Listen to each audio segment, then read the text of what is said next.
Glad Kathy was able to make that work out for her. Well, we're already starting to feel the chill in the air, and that is not all. Yeah, we've got some precipitation moving in. How about some lightning and thunder out there this evening for some of us? A few rumbles of thunder to be found, and we're going to continue with that rain chance overnight and into Tuesday morning. And this looks to mostly be rain, with an exception closer to that Oklahoma and Kansas line. We're going to look at that here in just a second. We're going to be watching the freezing line over the next few days. Travel problems likely north and west on Wednesday, where it will be cold enough for a wintry mix and perhaps some snow.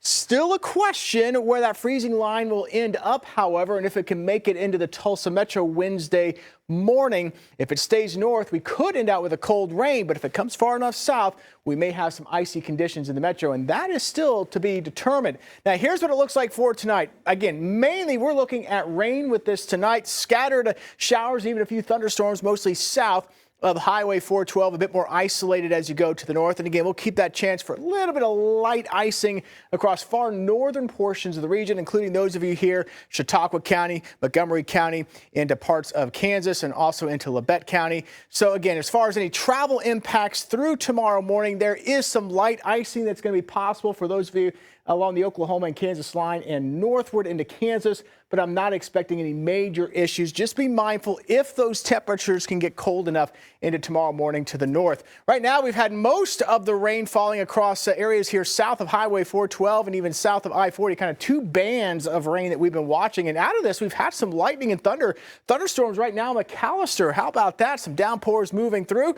Got a few more crossing over here from Pittsburgh County into Latimer County, just here to the west of Wilburton.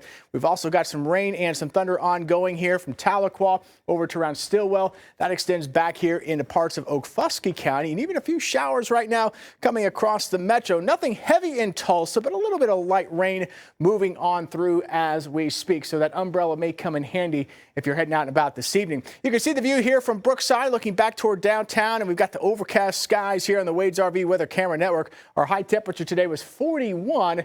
Right now we're at 38 degrees. As we head into tomorrow morning, again, watching those temperatures closely, but I think most of us just warm enough, just barely above that freezing mark, and that's all you need to keep this rain. But we'll be watching here to the north, where we could have those temperatures a little closer to freezing tomorrow morning.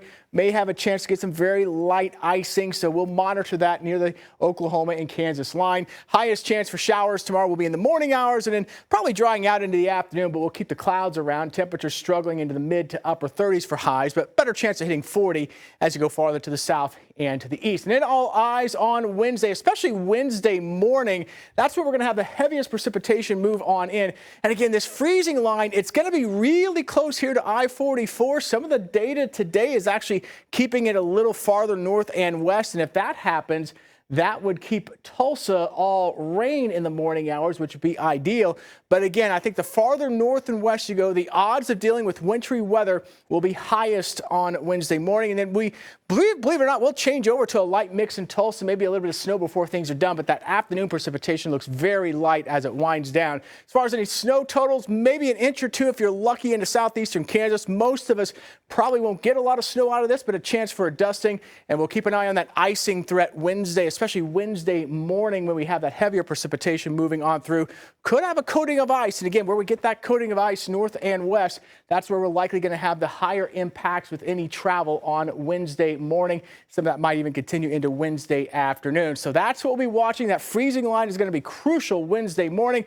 Could have another chance of some rain moving in on Saturday. And as colder air moves in, might even get a brief change over to snow there. We'll be monitoring that in the weekend.